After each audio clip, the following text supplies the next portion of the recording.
novel. Hey, listener. In this episode, we talk about domestic violence, cancer, and disposing of a body.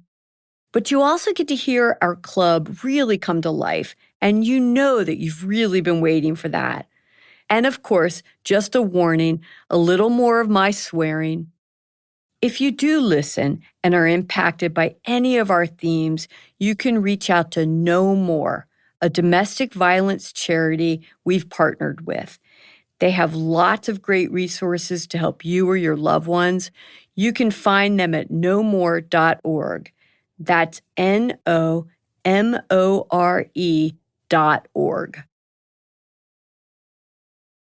Remember Stephanie Youngblood, the fiancée who met Bob at the New Year's Eve party back in 1989? She's the only regular member of our club that you haven't heard from directly. The sad reason is that Stephanie died from cancer in 2022, just before this podcast went into production. Stephanie was a core member of our club, and she dated Bob the longest of all of us, around 3 years. But I never really knew what led to their breakup until Stephanie first joined us at the Mayflower. And I think it's time you found out too. I thought that he was weird. This is Stephanie's best friend, Gina. She saw it all go down. Bob had to one-up you, no matter what it was. No matter what you said, if you ordered a certain bottle of wine, there was another one that was better. He was smarter. He was better educated, no matter what it was. At first, Stephanie gave Gina the same report everyone gives of Bob. Magical dates flying above the desert, great food, skiing, so smart, yada, yada, yada. I mean, who wouldn't want that on your repertoire? But the way he acted didn't fit any of that to me. There was one particular trip with Bob that raised alarm bells for Gina. They had gone skiing in Argentina with a group of doctors, and Gina started to feel sick. So I called her room. I said, Stephanie, I'm not feeling really good. My stomach hurts. She said, come by the room. So I knocked on her door, and he was there and had like a little mini hissy fit, like, who is this intruder? I felt that I was intruding, and I was at a very bad moment that I should not have been there. And he picked up his clothes or something and kind of stalked and stormed out of the room. And I remember I said, Stephanie, I wouldn't have come now. I mean, you should have told me. She goes, no, that's fine. That's just Bob being Bob. This left a bad taste in Gina's mouth. She had previously been married to a guy just like that, and she knows firsthand what those temper tantrums can develop into. So she told Stephanie that Bob reminded her of her ex, who'd fly off the handle at anything, who got so irate during a dinner that he chucked a pepper grinder into the swimming pool, who once locked her in the bathroom, and who eventually tried to throw her off a boat. But Stephanie did not want to hear Gina's warnings. Instead, she kept dating Bob, just like how I kept dating him, like Gail did, and like Gina did with her husband. As time went on, Stephanie saw Bob's outbursts get worse. Like the time Stephanie, Bob, and a friend were having dinner on a boat. Stephanie had requested a bottle of red wine, but when the waiter brought it over, they accidentally sprayed the wine all over the table. It infuriated Bob. He turned to Stephanie with these intense laser eyes and started raging on her like it was all her fault. She was terrified. Everybody was like, there's something not quite right with this dude.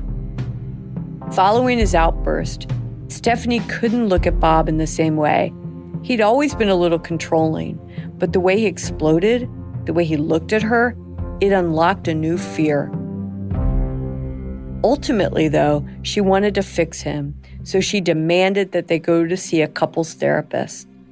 But after just one session, the therapist spoke with Stephanie privately and told her that there were significant problems with their relationship and warned her that her life might be in danger. Remind you of anything? Stephanie said there's just something wrong with him. He had to control everything that they did, what they ate, where they went. And she said, I got to get away from it. I got to figure out how to get away from it. From that point on, Stephanie started to build a plan to leave Bob. One day when she was leaving town for a seminar, she told Bob it was over. And I think it really came down to, I'm going to be gone. I want you out by the time I get back. That was how she told me. I said, good. And that's how Stephanie earned her seat at the Harriet the Spy Club, a club that was half ridiculous girl talk and half camaraderie, a sisterhood, a place for women to get together, drink wine, and tear their ex-boyfriend to shreds. She was always excited about it. You know, it was fun. They would go have a glass of wine or meet for coffee. They would shoot the diss. I mean, they would talk about all the things they did and compare notes. I think it was good, too, because for her, she wasn't the only one. We miss you, Stephanie. And I still can't believe that all of our gossiping became part of a multi-state investigation. Wait a minute, you all don't know about that yet. I'm getting ahead of myself. I'm Carol Fisher, and from the teams at Novel and iHeartRadio, you're listening to The Girlfriends. Episode 6, Women Who Like to Gab.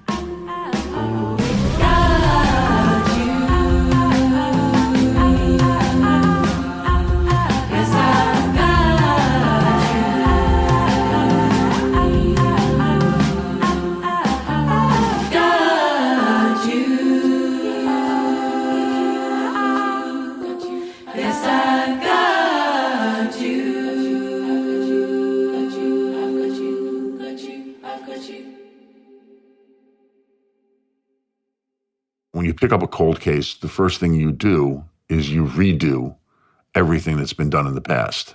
No matter how old it is, no matter what's been done, you do it over again. This is Dan Bibb, one of the DA prosecutors assigned to Gail's cold case. Even if someone who's been spoken to says they don't remember or they don't know, a lot of people lie. And there were many cases I picked up where people were, I don't know what you're talking about. And 10, 15 years later, they've straightened their acts out and now willing to tell you what happened. It's a rule. You redo everything that's been done in the past. And that's what we did. We took every report, what's called a DD5, it's Detective Division report. And if there was a witness interviewed, we redid that interview. And when Dan says they re-interviewed everyone, he means it. We've seen the files. There's Elaine, Denise, Gail's brother Steve, the doorman at Gail's apartment, Gail's colleagues, and her fellow students. And they also spoke to the two guys Gail was dating on the side, Anthony Segalis and Kenneth Feiner. If the husband didn't do it, maybe one of the boyfriends did. Segalis and Feiner couldn't have been more different people. Segalis a little bit brash, businessman. Feiner, this soft-spoken psychologist. Yeah, Feiner and Segalis. They weren't killers. Next, Dan and his partner Steve had to figure out what Bob had been up to over the past 10 years, which is when these two poker-loving, steak-eating, luxury hotel-staying prosecutors first touched down in Sin City.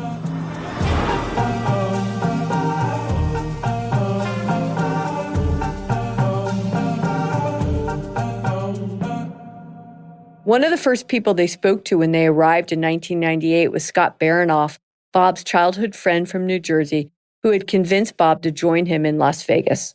He's like a mahogany tan, like golden curls, nice looking guy. He's got pictures on the wall of him and all these casino owners. And all the casino owners are in their 70s and 80s. The guy says they're 80 years old. They got 25-year-old girlfriends. At these casino openings, you'll see me on one side and the cardiologist on the other. I'm like, what? He goes, yeah. The cardiologists keep them alive and the urologists keep them pissing and fucking. And I nearly fell out of my chair. I was laughing so hard. Once the medical bro talk was over, Scott started spouting loads of stuff about his old buddy Bob and the things they used to do back in New York, like the time Bob dropped in at Scott's mom's house after his nephew's party, the day that Gail went missing. Dr. Birnbaum told Dr. Baranoff, Gail's missing, what should I do? And that's when Berenbaum reported her missing the next day. They spoke to Ernie Sussman, too, a local urologist who Bob befriended after he gave him flying lessons. I had no idea he was married. Wow. It's amazing that never came up. Yeah. And I wouldn't ask, no. If guys volunteer stuff, great. I mean, unless I'm asked, I'm not going to start talking somebody's ear off about my past and my relationships. So Yeah. I think it's a guy thing. I mean, most guys don't start gabbing. Now, if they gab too much about their past, I'm a little suspect and not sure I want to be around them anyway. The guys just didn't really know much about Bob or Gail. They didn't ask. It was like the guys. It's like, yeah, I remember he told me his wife disappeared one day. He never saw her again. So you're a guy, you're not going to drill down and say, Jesus, Bob, what the hell happened? You just, all right, well, you probably walk away thinking, did he kill her? It was becoming clear that if the prosecutors were going to get anywhere with the Vegas interviews, they needed to come to the people who knew Bob best in this town, the women who did like to gab, the girlfriends. Bless Dan and Steve, they really had no idea how much we had been preparing for this.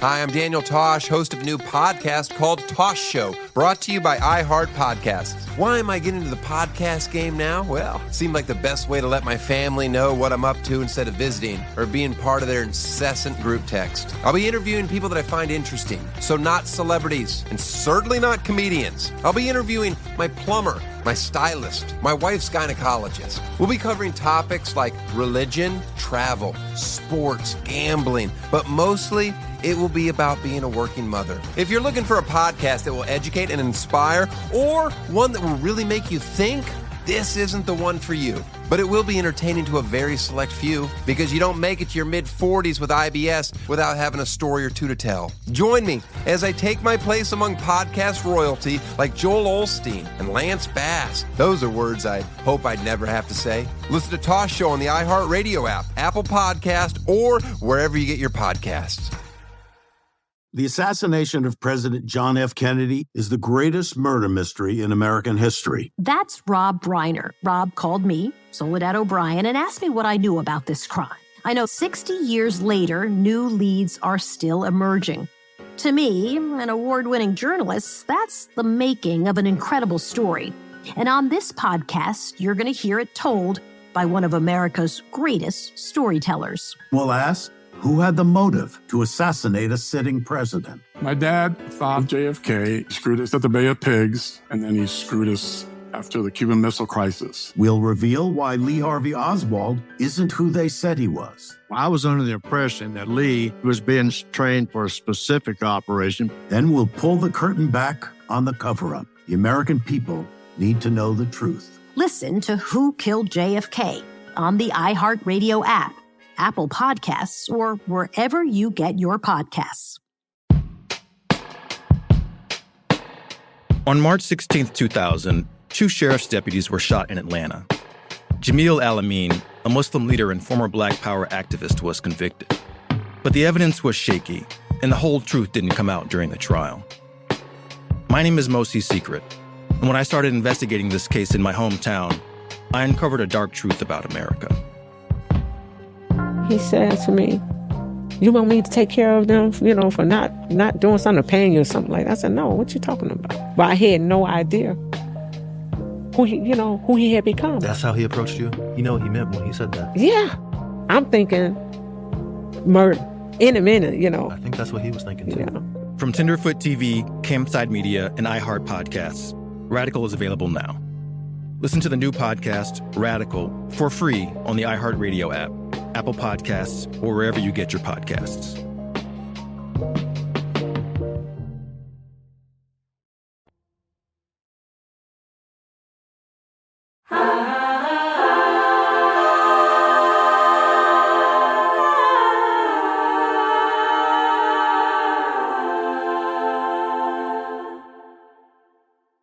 The first member of the club to get the call was Stephanie Youngblood.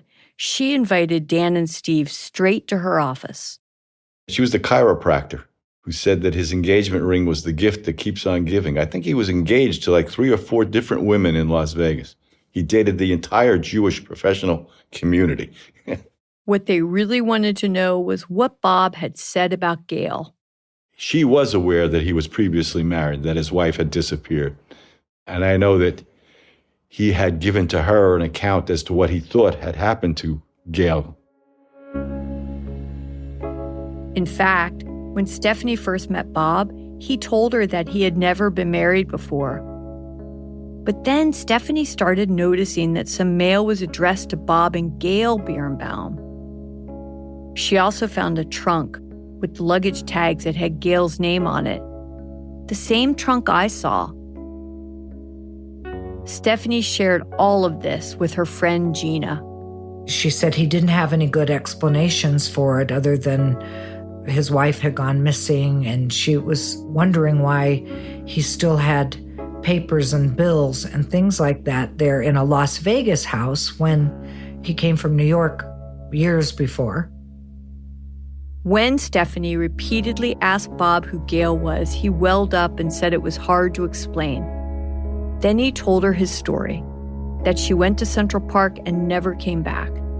He said it was upsetting because during the investigation, he found out she had a drug problem and that she was having extramarital affairs. These were the details Dan and Steve were looking for. It was the common theme, the argument, walking out, going to the party. Again, there were a number of lies and embellishments, but it was also the fact that he had this horrendous temper, could fly off the handle at the drop of a hat, at almost nothing. After Stephanie's interview, she called me and said she'd given my number out to Dan and Steve, and they want to interview me too. She said they're opening this case back up. They really want Bob, and they believe that we all independently have enough information to help put him away. Let me be honest here. I was kind of on the fence about meeting them. It was fun gossiping with the girls at the Mayflower restaurant, but this all sounded a bit too serious. Thinking back, I just wanted this to go away and not have to accept the fact that I might have dated someone capable of murdering his wife. So I said I would only meet with them if it could be at Stephanie's office. When we met, I told them all about my relationship with Bob, the glass-breaking story, and that wild syphilis accusation. But the one they really loved was the moment when I said, "What did you do? Murder your wife?" He doesn't respond. Doesn't say, "What are you talking about, Carol?" He just drops his head. And that comes in as an admission by silence, where it's something that a reasonable person would be expected to respond to and deny or whatever. A reasonable person just wouldn't sit there once confronted with an accusation that you had committed a murder. What stuck out to me was that the women all remembered the conversations and details. What he said, what he did, what she said, what she did.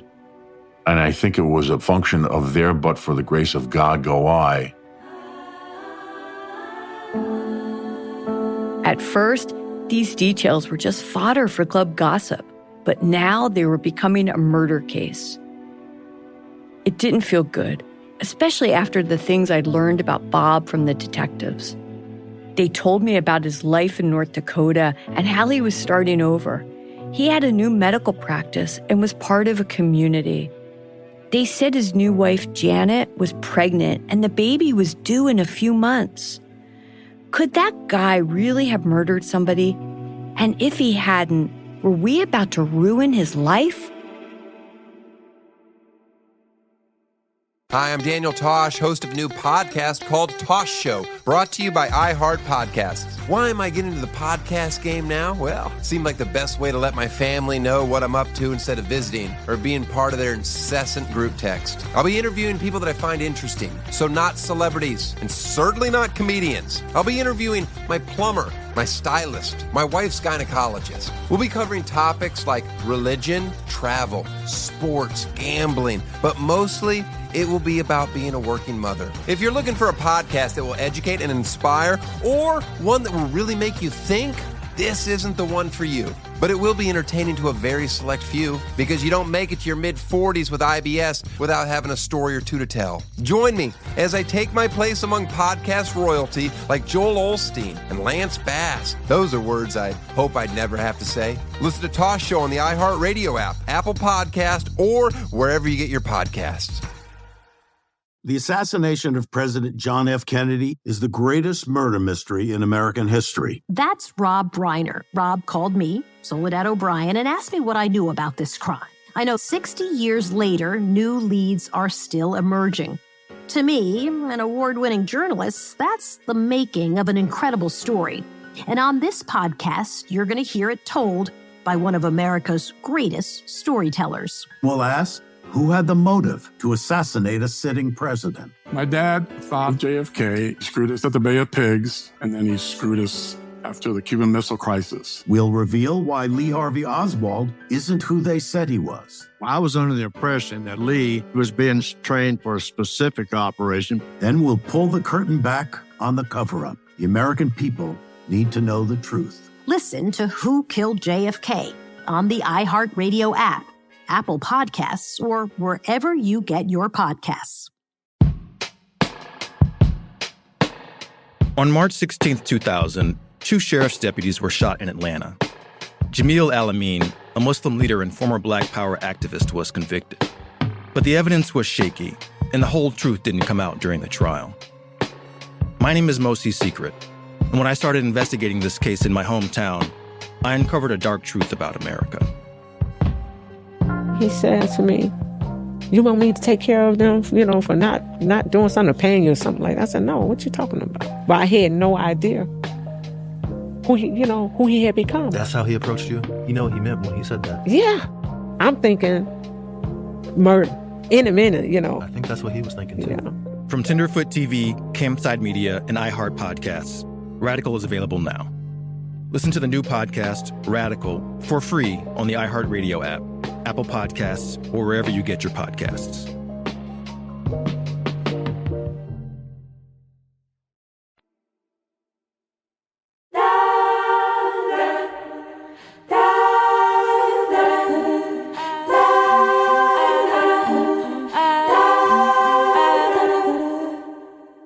Back in New York over the summer of 1998, Dan and Steve kept going, reapproaching potential witnesses who had refused to be interviewed back in the 80s.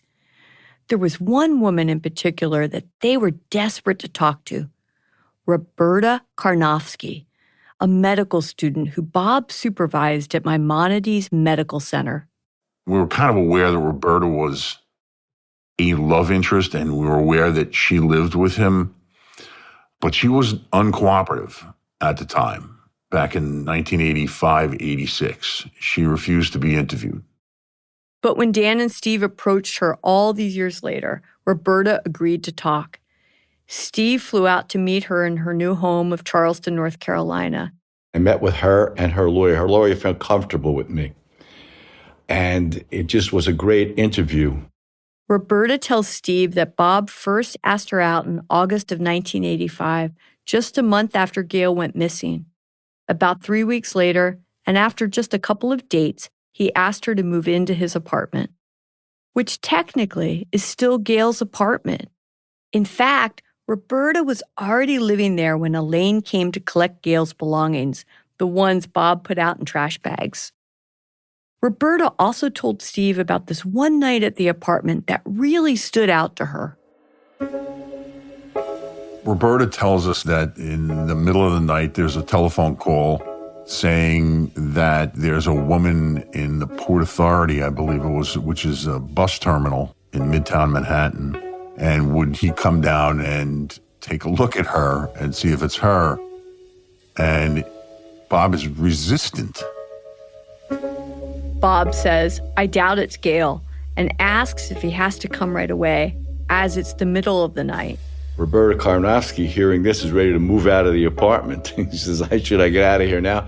And he tells her, no, don't worry, it's not her. Bob did eventually go, but he dragged his feet. That was a little piece of evidence that hurt him quite a bit, because he knew, of course, it wasn't her. Because he knew where she was. From that point on, Roberta was suspicious of Bob, and she, just like us, started adding up the details. She thought about the answering machine messages Gail's mom would leave Bob accusing him of murdering her daughter. And she remembered how much he loved to fly. She started to formulate a theory that Bob had killed Gail, rented a plane, and thrown her into the ocean. And it was after an argument that Roberta and Bob had at dinner where she actually accused him of killing Gail. And he remained silent.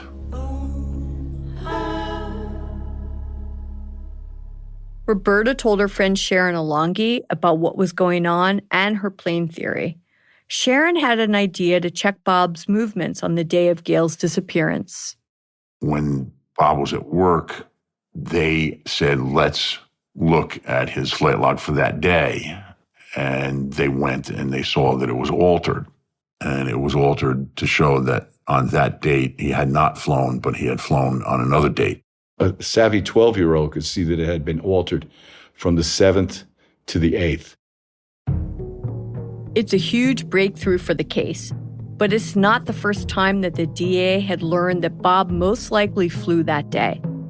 Back in the original DA investigation in the 80s, one of the investigators called in at Caldwell Airport, the same place Gail rescued her cat Amelia, to ask some questions. And they walked in and they talked to the owners of MacDan Aviation, and they said, actually, Dr. Birnbaum used to fly out of here all the time. They said, well, do you have any records of him flying here? He says, yes. Do you have any records of him flying here in July of 1985? And they said, yes. And sure enough, he flew on July 7th, 1985, the day his wife disappeared.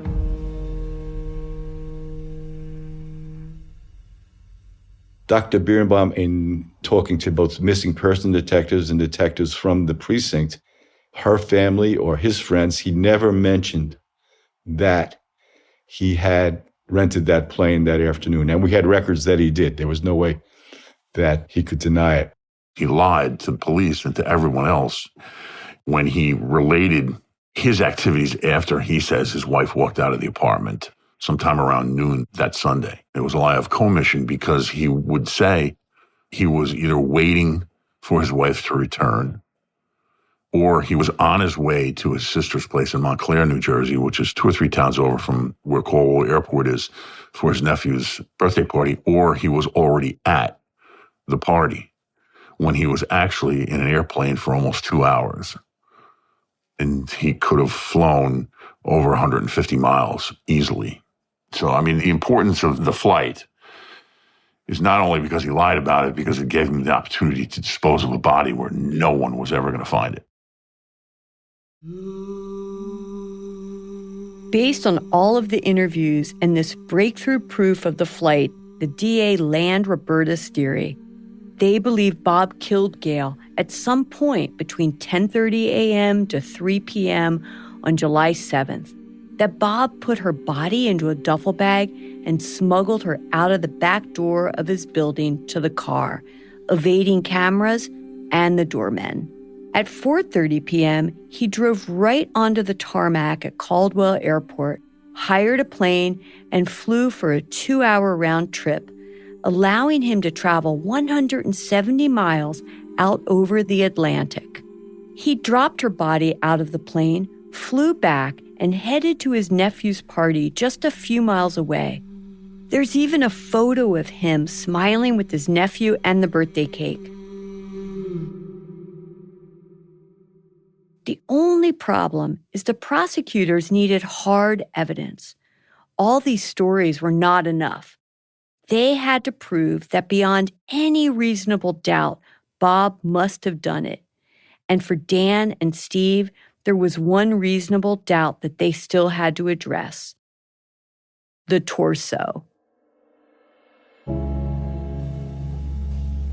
When the body washed up on the Staten Island shore back in 1989, the chief medical examiner didn't have the DNA testing capabilities that they do now. Instead, the body was identified as Gail's by comparing a radiology report of the torso and some x-rays of Gail's former coccyx injury.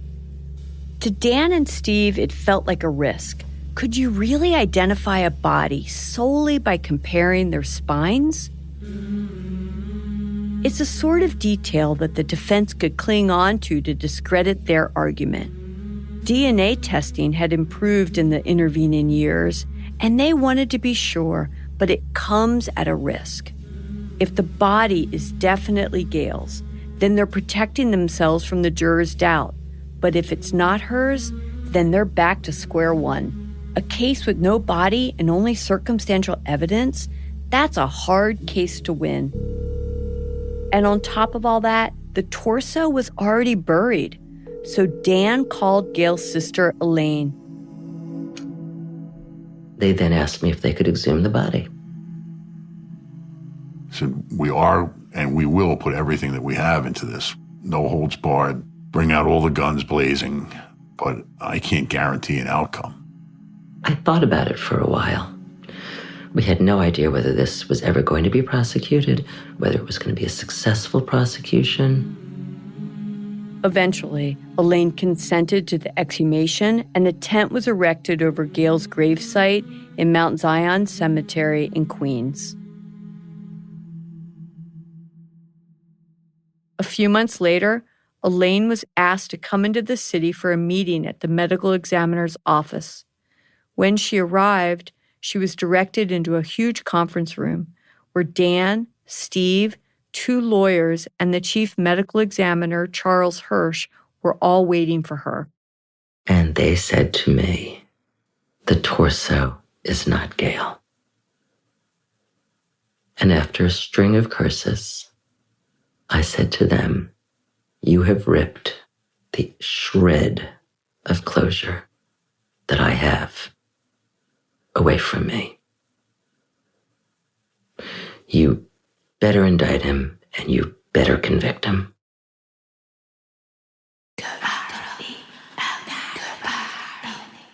Next time on The Girlfriends. My sister called and she said, turn on the news. Sometimes you want to keep things out of the press, but this case was front page for a while. I got a phone call from a woman, and she actually says to me, I slept with this guy right after his wife disappeared. What if he's not guilty? Will he come after us for slander? And if he is guilty, will he come after us after us?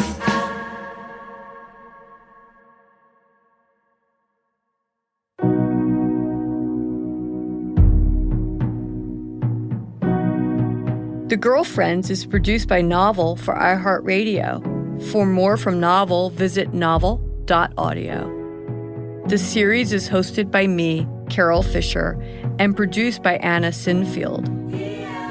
Our assistant producer is Julian Manugera-Patton, and our researcher is Madeline Parr. The editor is Veronica Simmons. Max O'Brien is our executive producer.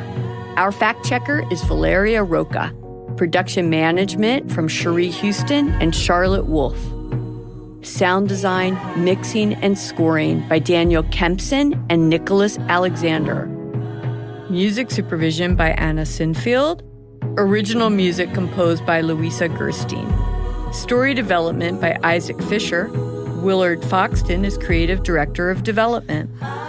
Special thanks to Sean Glynn, David Waters, Maithili Rao, Katrina Norvell, David Wasserman, and Beth Ann Macaluso.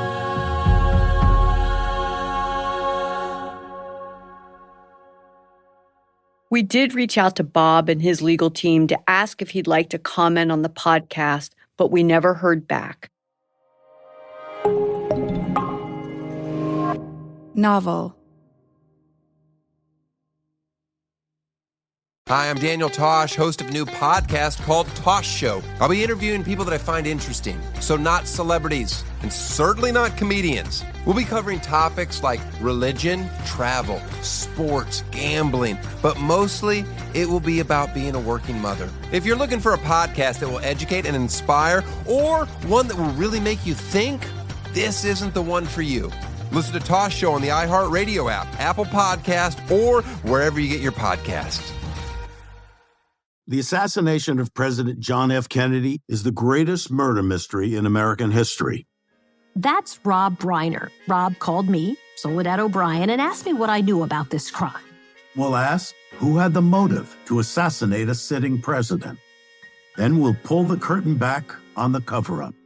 The American people need to know the truth. Listen to Who Killed JFK on the iHeartRadio app, Apple Podcasts, or wherever you get your podcasts. On March 16, 2000, 2 sheriff's deputies were shot in Atlanta. A Muslim leader and former Black Power activist was convicted. But the evidence was shaky, and the whole truth didn't come out during the trial. My name is Mosi Secret, and when I started investigating this case in my hometown, I uncovered a dark truth about America. From Tenderfoot TV, Campside Media, and iHeart Podcasts, Radical is available now. Listen to the new podcast, Radical, for free on the iHeartRadio app, Apple Podcasts, or wherever you get your podcasts.